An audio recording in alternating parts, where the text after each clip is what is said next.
Hey, good afternoon. Just finished up a tough first day of trial here in Dallas, Texas. Wrapping up with the clients, having a quick bite, circling back for tomorrow morning's second day of presentation of our case in chief. The thing that came up in the practice today is the issue of whether or not your attempts to protect your client's rights are good founded or good faith, or are they just going to be perceived as obstructive? You know, an attorney can do a lot of things to protect their client, and a lot of things that they have to do are make objections. You know, they've got to make trial objections on the record and get a ruling on them.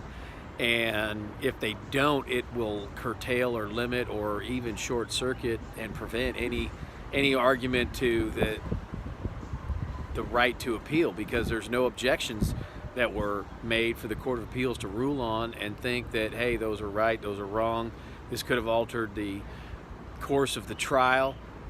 But you got to balance that. And so something you got to remember to caution yourself and when necessary, to remind your attorney not to be overly zealous with the use of objections. Because one thing that I learned from one of my first mentors in this practice was the Honorable Larry Gist down in Beaumont, Texas, in Jefferson County.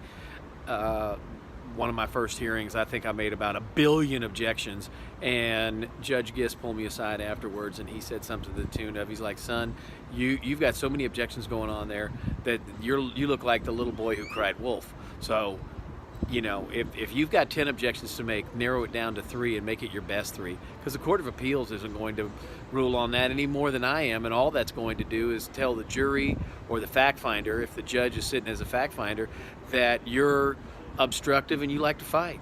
So, you know, use those objections judiciously and always with the white hat, in good faith. Anyway, have a wonderful, wonderful Monday evening. We'll see you tomorrow.